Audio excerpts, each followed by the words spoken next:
Gracias, presidente. Buenos días a la gente que lo ve y lo escucha fuera de México. Yo quisiera ponerle aquí un audio del entonces presidente Adolfo López Mateos sobre la reforma energética desde ese año. Sé que muchas generaciones antes que yo, o incluso de mi edad, pues no saben o no supieron cómo se recuperó la industria eléctrica.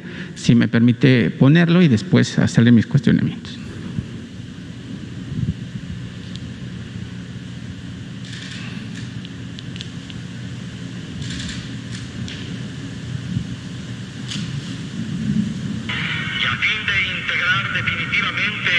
Nacional de Generación, Distribución y Abastecimiento de Energía Eléctrica, y de que el pueblo mexicano sea el único dueño de la que se produce, hemos adquirido la Compañía Mexicana de Luz y Fuerza Motriz y sus filiales.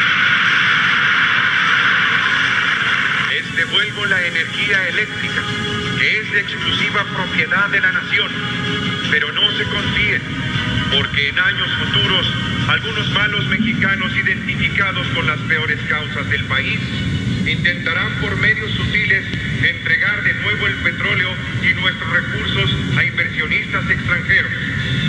Ni un paso atrás fue la consigna de don Lázaro Cárdenas al nacionalizar nuestro petróleo. Solo un traidor entrega su país a los extranjeros,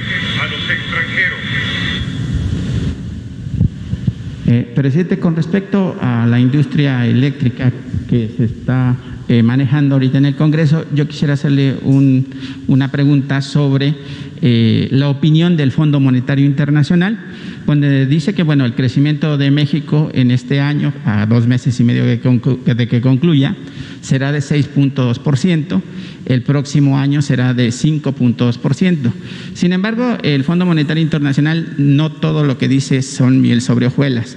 Ahora le está pidiendo a su gobierno, al que usted encabeza, que pues suspenda, es irrisoria la propuesta, que suspenda la construcción de la refinería de Dos Bocas, que el año próximo será inaugurada, y por supuesto también que se le entregue a la iniciativa privada mundial, obviamente, toda la industria eléctrica. ¿Qué le responde a este organismo que, bueno, supervisa a 190 países alrededor de la orbe y que, por supuesto, por sus aplicaciones financieras ha sometido a la pobreza y al atraso a millones de mexicanos y, por supuesto, también alrededor del mundo?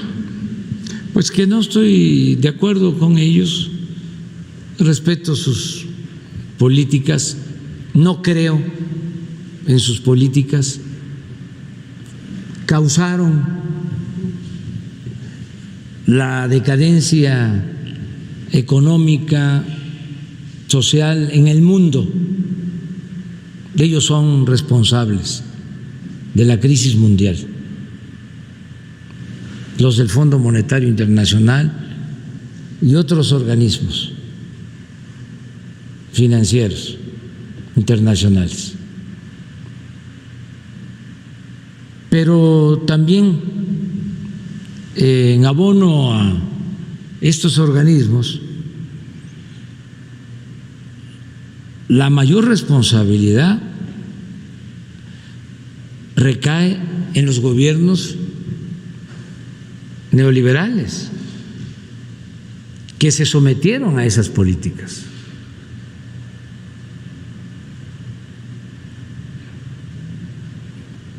Porque mandaban sus recomendaciones,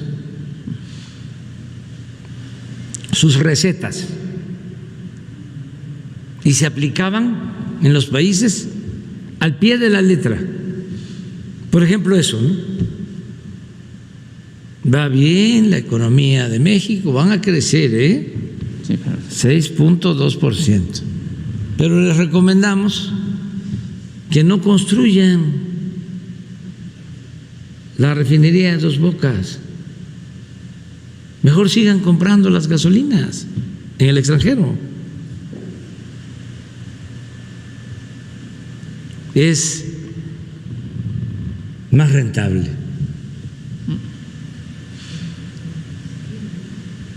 ¿O qué otra cosa recomiendan? Que se suspenda la refinería de Dos Bocas, que es obviamente descabellado y yo creo que usted no lo va a aceptar, y que le entreguemos la industria eléctrica sí. a los buitres de sí. del mundo. Pues eso es lo mismo, ¿no? O sea, entrégale a Iberdrola, ¿sí?, ya el monopolio completo de la industria eléctrica, porque esa es la libertad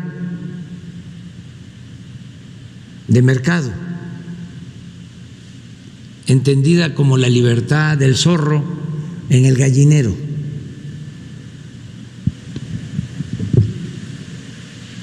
Entonces, pues no coincidimos, los respetamos, pero pues ya no tienen ellos la misma influencia que tenían antes. Es que era impresionante cómo ordenaban lo que se tenía que hacer. Cuando la crisis de Miguel de la Madrid, hay una anécdota de que el secretario del Tesoro recibe al entonces secretario de Hacienda, Jesús Silva Gerson, y lo recibe en su escritorio, pero con los pies arriba del escritorio, al secretario de Hacienda.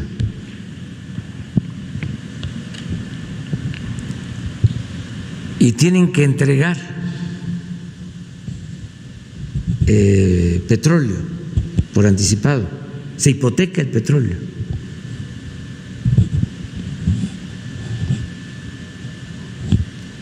Y se logran condiciones onerosas, hacen lo que quieren. Y creo que fue Reagan, porque está en la memoria del que era director, sus memorias del Tesoro, que le dijo Reagan, eres casi un malvado, riéndose.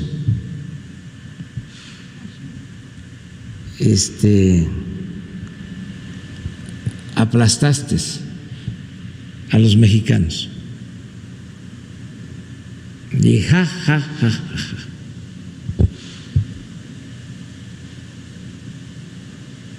Así era esto para los jóvenes. Entonces, primero eran cartas de intención. Decían, les vamos a prestar, pero tienen que aplicar estas políticas. No aumento de salario,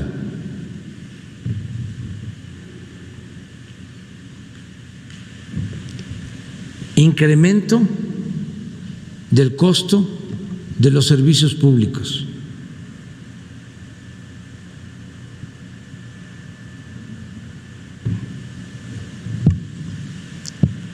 Privatización de empresas. Ahí venían las condiciones.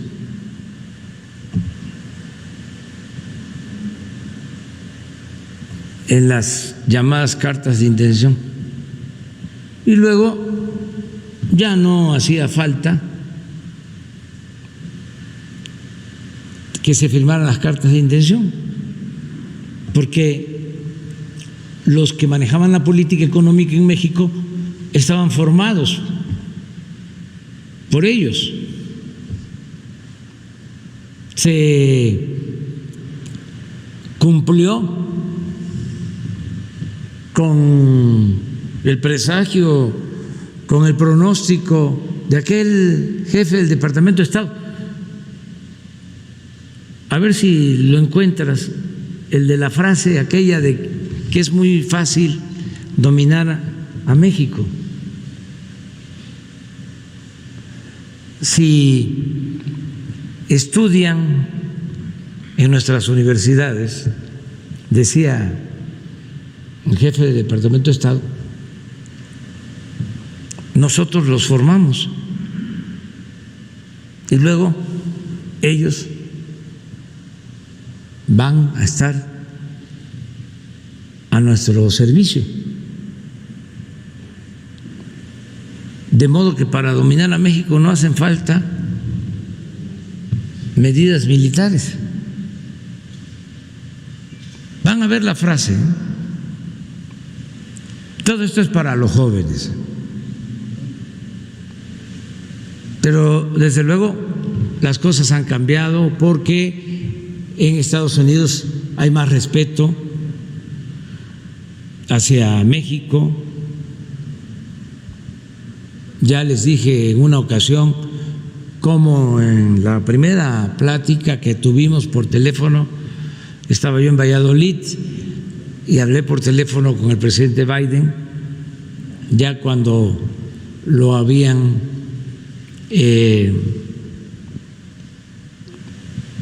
reconocido como presidente de Estados Unidos, y le agradezco mucho que una de las primeras cosas que me dijo fue: yo no veo a México como el patio trasero de los Estados Unidos.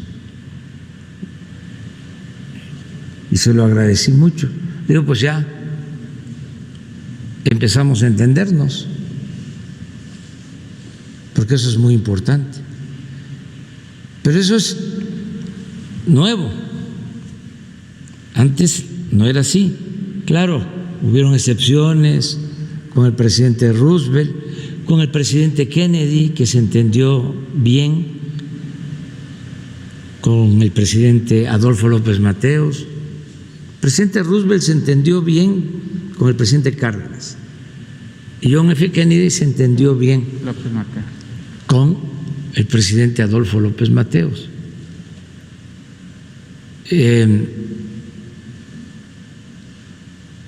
Pero ya no son esos tiempos. Ahora que voy a la ONU, voy a hablar de estos temas, porque tienen que cambiar las políticas. No se puede poner vino nuevo en botellas viejas. Ya el llamado modelo neoliberal ha demostrado su fracaso. No es alternativa, no es opción. Lo que hizo fue profundizar más las desigualdades sociales en el mundo y alentar la violencia, la migración, la destrucción del planeta. Todo eso fue lo que produjo el modelo neoliberal. De modo que ya hay que cambiarlo. Ya tienen el texto. A ver. Nada más que no sé. Bueno.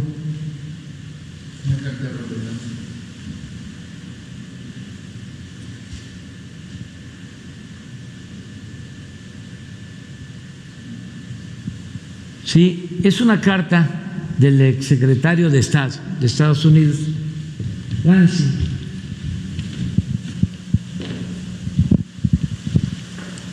dirigida a William Randolph, de los periódicos, sí, en relación a la campaña de su cadena de periódicos. Es muy famoso el señor William Randolph.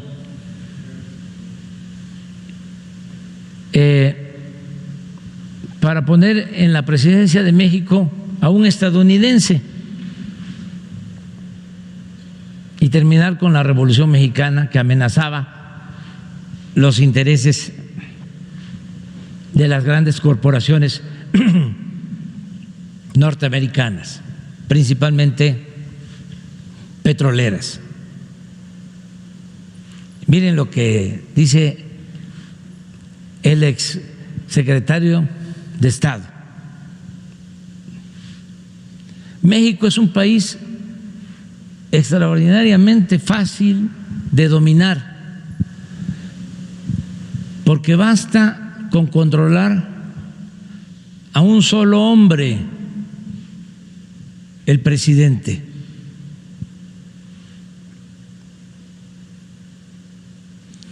Y aconseja: tenemos que abandonar la idea de poner en la presidencia mexicana a un ciudadano americano, ya que eso conduciría otra vez a la guerra.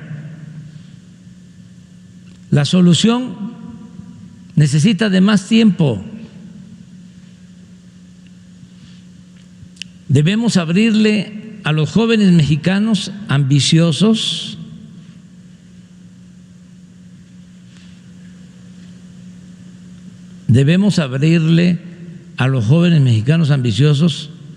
las puertas de nuestras universidades y hacer el esfuerzo de educarlos en el modo de vida americano, en nuestros valores y en el respeto del liderazgo de Estados Unidos. México necesitará administradores competentes y con el tiempo esos jóvenes llegarán a ocupar cargos importantes y eventualmente se adueñarán de la misma presidencia y sin necesidad de que Estados Unidos gaste un centavo o dispare un tiro, harán lo que queramos y lo harán mejor y más radicalmente que lo que nosotros mismos podríamos haberlo hecho.